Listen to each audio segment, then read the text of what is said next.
Hola, soy Pepe Pérez Rivera. Bienvenidos y bienvenidas a este espacio a Hombros de Gigantes. Desde aquí intentaremos abrir una ventana hacia la física y la química de secundaria. Si la propuesta te parece interesante, ánimo y vamos al lío.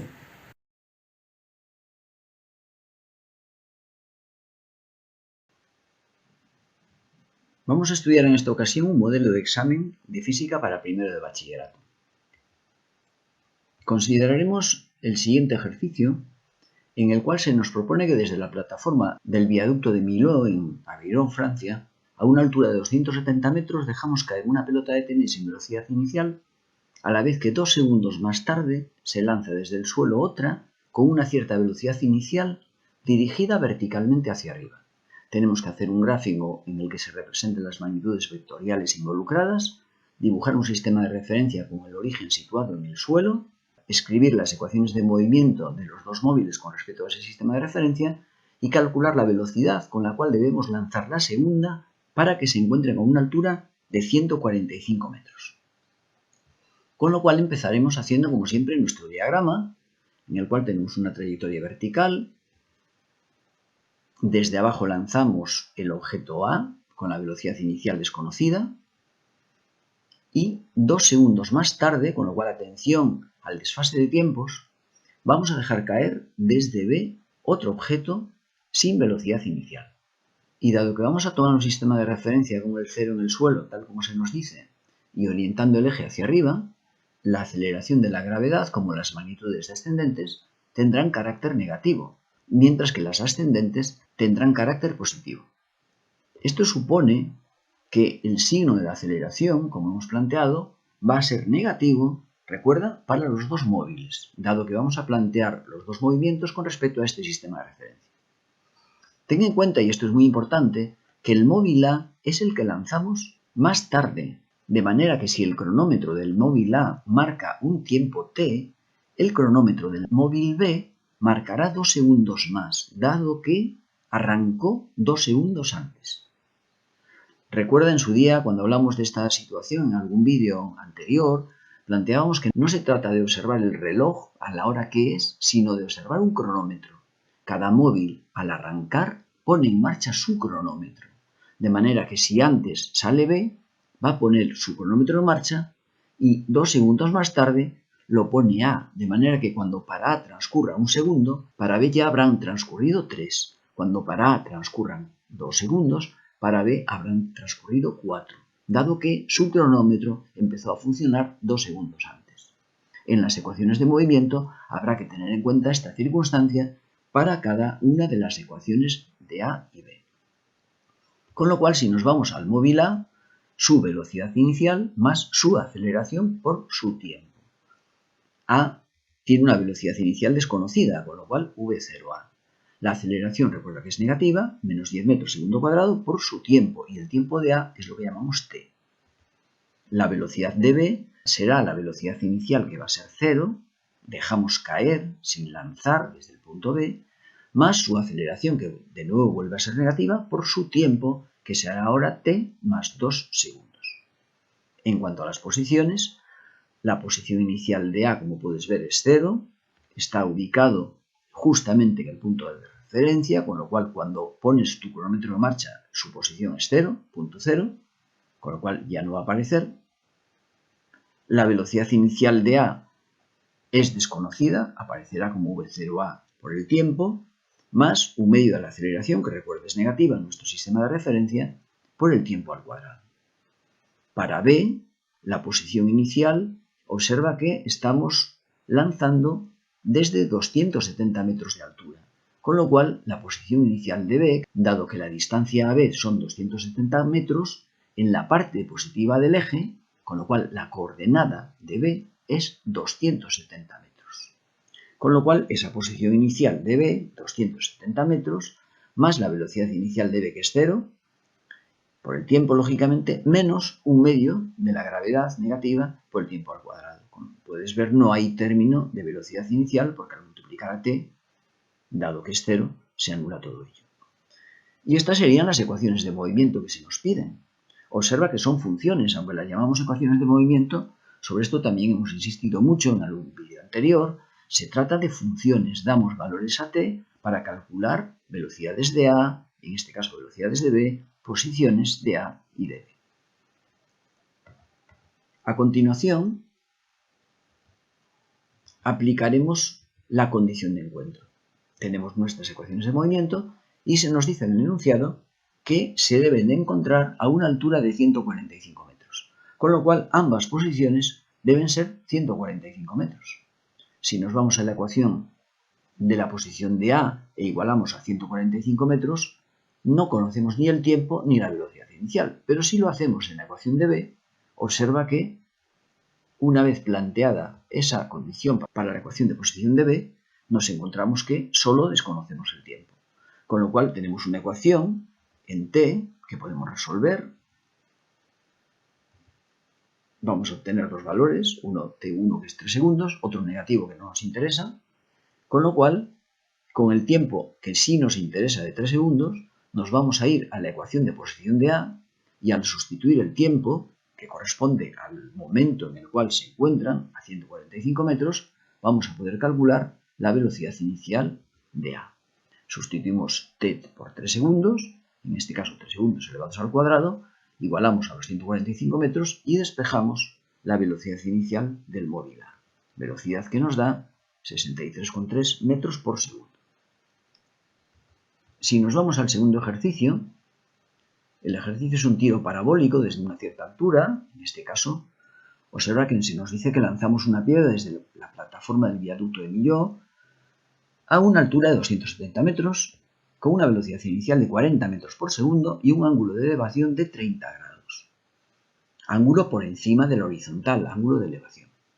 De nuevo nos piden que escribamos las ecuaciones de movimiento y que calculemos el punto de impacto, supuesto en la superficie horizontal constante, en la base, en el punto de impacto, y la velocidad con la que se produce ese impacto. De nuevo, un gráfico para plantear a partir de las ecuaciones de movimiento y dar consistencia a todo el procedimiento. Con lo cual, tenemos la velocidad inicial desde un punto situado a 270 metros de altura. Esta velocidad inicial la vamos a descomponer, la gravedad lógicamente descendente, la trayectoria puede ser aproximadamente como esa, como siempre los gráficos son orientativos, y vamos a descomponer la velocidad inicial. Es importante que efectúes todo el procedimiento para que te des cuenta que, tal como puedes ver en mi caso en azul, he dibujado en azul los elementos que hacen referencia a la dirección X. Es decir, si yo voy a una ecuación correspondiente a la dirección X, voy a tener que llevar esta componente, nunca la velocidad inicial. Y si voy a una ecuación de Y, voy a tener que llevar esta otra componente. Tampoco puedo llevar la velocidad inicial. Por eso es muy importante que al principio que ejecutes el procedimiento con todos los detalles para que después no cometas errores de llevar, por ejemplo, la velocidad inicial de 40 metros por segundo a una dirección o a la otra. Con lo cual, en la figura, ten en cuenta que la componente horizontal de la velocidad es la componente X, cateto contiguo, con respecto al ángulo alfa de 30 grados, así que vamos a tener esta componente como V0, 40 metros por segundo, por el coseno es el cateto contiguo de 30 grados, mientras que la componente Y, observa que esta componente en el paralelogramo va a ser igual que esta, los lados opuestos son iguales, y corresponde por tanto a la componente X, es decir, la hipotenusa V0 por el seno de 30 grados, 40 metros por segundo por el seno de 30 grados. Con lo cual, observa también que la gravedad solo opera en la dirección Y, con lo cual en la dirección X no hay aceleración, de ahí que hablemos de un movimiento rectilíneo uniforme, en donde la velocidad es la componente X que hemos indicado, V0 por el coseno de 30, y dado que la posición inicial va a ser 0, observa que el punto tiene coordenada X igual a 0, coordenada Y igual a 270 metros, y esa posición inicial, como digo, va a ser 0 y nos va a quedar la componente X de la velocidad que va a ser esta y no va a cambiar porque no hay aceleración en esa dirección, que multiplicará el tiempo. Con lo cual aquí tenemos las dos ecuaciones de movimiento para la dirección X. Ten en cuenta que en este caso, como te he dicho, la componente X de la velocidad no varía, es constante. En la dirección Y sí tenemos aceleración y observa que si la dirección Y está referida a un eje vertical ascendente, la gravedad va a ser negativa, porque en nuestro eje las magnitudes vectoriales hacia arriba suman, lo cual, por ejemplo, corresponde a la componente I de la velocidad inicial, signo positivo, mientras que la gravedad, al tener sentido contrario con respecto al eje, resta, y por tanto la gravedad será, en nuestro caso, negativa. La componente I de la velocidad será la componente I de la velocidad inicial, justamente el término que acabamos de indicar, que corresponde al cateto opuesto, así que hipotenusa V0 por el seno del ángulo, 40 metros por segundo por el seno de 30, menos, recuerda que la gravedad es negativa, tal como hemos dicho, 10 metros segundo cuadrado, nos proponen que consideremos G igual a 10 metros segundo cuadrado, con lo cual lo efectuamos de esta manera. Si no nos pidiesen esa aproximación, trabajaríamos con 9,81 metros segundo cuadrado, pero a efectos de planteamiento del ejercicio sería lo mismo. Y en cuanto a la posición inicial en lo que corresponde a la coordenada I es 270 metros, la velocidad inicial en esa dirección multiplicará el tiempo, pero recuerda que son 40 metros por segundo por el seno de 30, porque es la componente I de la velocidad inicial. Tal como te he dicho, lo azul va a la dirección de X y lo naranja va a la dirección de Y. Por tanto, 40 metros segundo por el seno de 30, que es la componente Y de la velocidad inicial, multiplica el tiempo. Y menos un medio de la aceleración por el tiempo al cuadrado, dado que, tal como hemos planteado, la aceleración es negativa. Y estas son las ecuaciones de movimiento. Si a continuación analizamos el punto de impacto, para dar respuesta al cálculo de la velocidad con que se nos pide y a la posición de ese punto, observaremos que este punto está sobre nuestro eje X. Con lo cual, si está sobre nuestro eje X, la Y vale 0. Ten en cuenta que si escogiste un sistema de referencia localizado en el punto de lanzamiento, es decir, en la superficie de la plataforma, el punto de impacto estaría en una posición menos 270 metros. En ese caso, la posición inicial sería 0, si lanzas desde el 0, 0, pero en este caso tendrías que igualar a menos 270 metros. Es decir, este término aparecería del otro lado de la igualdad con signo negativo, con lo cual, como puedes ver, si tomas el sistema de referencia en el punto de lanzamiento, la ecuación que genera el cálculo del tiempo sería exactamente la misma.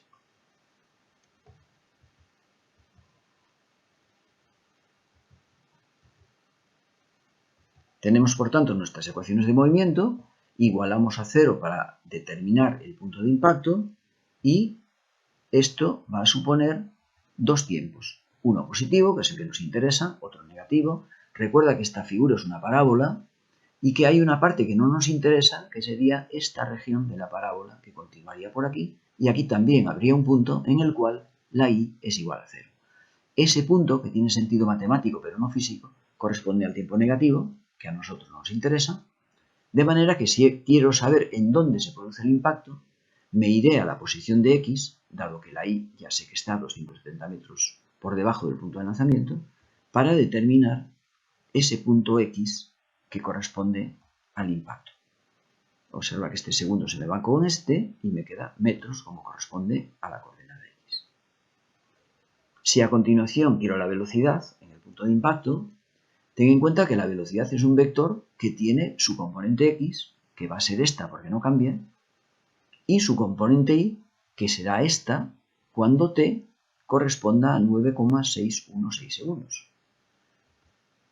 Con lo cual podemos obtener los valores de ambas componentes y teniendo en cuenta que se trata, como hemos dicho, de un vector velocidad, calcularemos su módulo como la raíz cuadrada, primera componente al cuadrado, más la segunda componente también al cuadrado.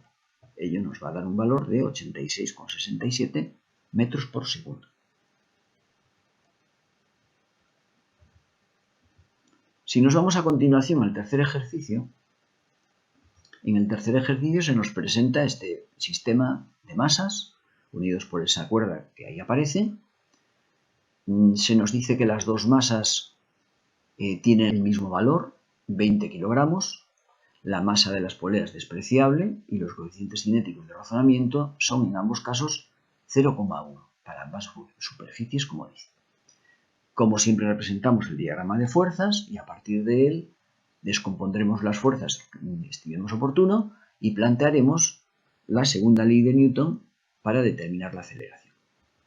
Vamos a dibujar el peso, siempre pintamos el peso inicialmente, lo descomponemos en las direcciones paralela al plano y perpendicular al plano, con lo cual, efectuada la descomposición, tenemos la dirección perpendicular al plano con su componente del peso, la dirección paralela con su componente también, la fuerza normal se establece para garantizar la condición de equilibrio en la dirección perpendicular al plano, con lo cual la fuerza normal va a ser igual a esta componente en valor numérico, claro está que no en orientación, tienen misma dirección en sentido contrario. Tenemos por otra parte la fuerza de rozamiento, dado que se nos habló de un coeficiente de rozamiento, al respecto de la figura de la izquierda, la figura que corresponde al cuerpo A. Dado que operamos con las componentes, el peso no lo vamos a contemplar, del mismo modo la normal y la componente perpendicular se anulan, con lo cual nos va a quedar en la dirección paralela la componente paralela al plano de peso y la fuerza de rozamiento que actúa sobre el cuerpo A, que será el coeficiente de rozamiento por su fuerza normal. Del lado del cuerpo B tenemos su peso y su fuerza normal. Un elemento muy importante a la hora de tener en cuenta el planteamiento del ejercicio, ten en cuenta que la normal en A y la normal en B son distintas. La normal en B es igual a su peso, va a ser mg, 200 newtons. Sin embargo, la normal en A no es igual al peso, no tiene el mismo valor que el peso, tiene el mismo valor que la componente perpendicular. Por tanto, si son dos magnitudes diferentes, tienes que nombrarlas de forma diferente. Nos queda, por tanto, la fuerza de rozamiento, dado que, tal como nos han dicho, hay un coeficiente de rozamiento en ambos casos. La fuerza de rozamiento, por supuesto, siempre actúa contra el movimiento, y observa que en este caso solo hay una fuerza motriz, que es la componente paralela al plano del peso de A, con lo cual este cuerpo cae a la vez que el B se desplaza hacia la izquierda. De manera que la fuerza de rozamiento debe oponerse al movimiento, así que, con lo cual, debe de operar hacia la derecha. En esta situación, la normal de B se anula también con el peso de B, así que nos quedan en la dirección del movimiento una fuerza motriz que es la componente paralela al plano del peso de A, 20 kilogramos por 10 metros por segundo al cuadrado por el seno de 30, y como fuerzas resistentes vamos a tener las dos fuerzas de rozamiento. La fuerza de rozamiento de A es el coeficiente por la correspondiente normal, que como puedes ver es masa mg por el coseno de 30, dado que anula a la componente perpendicular.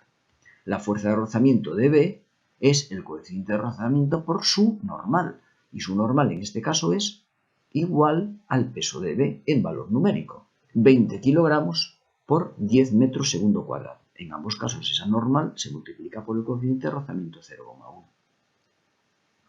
Si a continuación planteas la segunda ley de Newton, la fuerza motriz suma y las resistentes restan. Recuerda que la que favorece al movimiento suma y las otras dos restan porque son contrarias al movimiento. Y al aplicar la segunda ley de Newton, el criterio de signos es signo positivo para las fuerzas que favorecen el movimiento y tienen la orientación de la velocidad, mientras que las que tienen sentido contrario al movimiento, a la velocidad, van a tener signo negativo. De ahí que la componente paralela al plano del peso de A suma y las fuerzas de rozamiento de A y B restan. Todo ello, esta suma de fuerzas, es igual a la masa que se acelera por la aceleración que se le comunica. Y la masa que se acelera, en este caso, es la suma de ambas. Por eso, ma más mb. Planteadas de esta manera las magnitudes que conocemos, observa que solo desconocemos la aceleración, que una vez despejada nos sale 1,567 metros por segundo al cuadrado. A partir de ahí, si planteamos que el móvil A en la trayectoria que se describe parte del reposo, la posición será posición inicial 0, velocidad inicial también 0, 1 medio de at cuadrado, con la aceleración que hemos calculado y el tiempo que se nos pide, dado que recorre 3 metros, lo podemos calcular. Sustituimos los valores y calculamos el tiempo 1,96 segundos. A continuación calcularíamos la tensión de la cuerda. Para ello, vamos a trabajar sobre el cuerpo de la derecha. Recuerda que la tensión es la fuerza que el cuerpo de adelante hace sobre el de atrás para arrastrarlo, o, en su caso, la fuerza que el de atrás hace sobre el de adelante para frenarlo. De otra manera, si el cuerpo de adelante A no estuviese, B no se movería. Con lo cual, la fuerza que la cuerda hace sobre el cuerpo B es la tensión que corresponde a la acción de A sobre B al tirar del mismo. Y si el cuerpo B no estuviese, el cuerpo A caería con más aceleración, de manera que lo que hace el cuerpo B realmente es frenar al cuerpo A. Cuando analizamos el cuerpo B, la tensión es hacia la izquierda. El cuerpo A tira del cuerpo B. Cuando analizamos el cuerpo A, la tensión es hacia atrás, porque el cuerpo B está frenando al cuerpo A. De otra manera, si cortamos la cuerda, nosotros tendríamos que hacer la acción que antes hacía esta parte del sistema. Con lo cual tenemos que tirar del cuerpo B para desplazarlo, tal como antes, con la misma aceleración. Recuerda que estamos sustituyendo la acción de la parte de delante del sistema por la que hacemos nosotros. De manera que si ahora aplicamos la segunda ley de Newton a la parte de atrás del sistema, al cuerpo B, lo que tendríamos sería que la tensión que favorece el movimiento menos la fuerza de rozamiento que actúa sobre este cuerpo es igual a su masa por la aceleración. Recuerda que estamos considerando que la cuerda se rompió, la parte de delante del sistema no existe y somos nosotros ahora quien tira del cuerpo B. Por tanto, la masa es la del cuerpo B. Si sustituyes los valores, puedes calcular la tensión 51,34 newtons.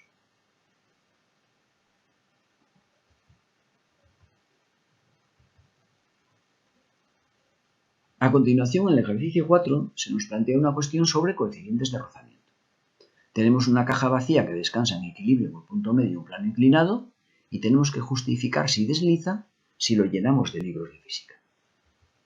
Tenemos el sistema inicialmente en equilibrio y si esto ocurre es porque la fuerza de rozamiento estática supera a la componente del peso en la dirección paralela al plano.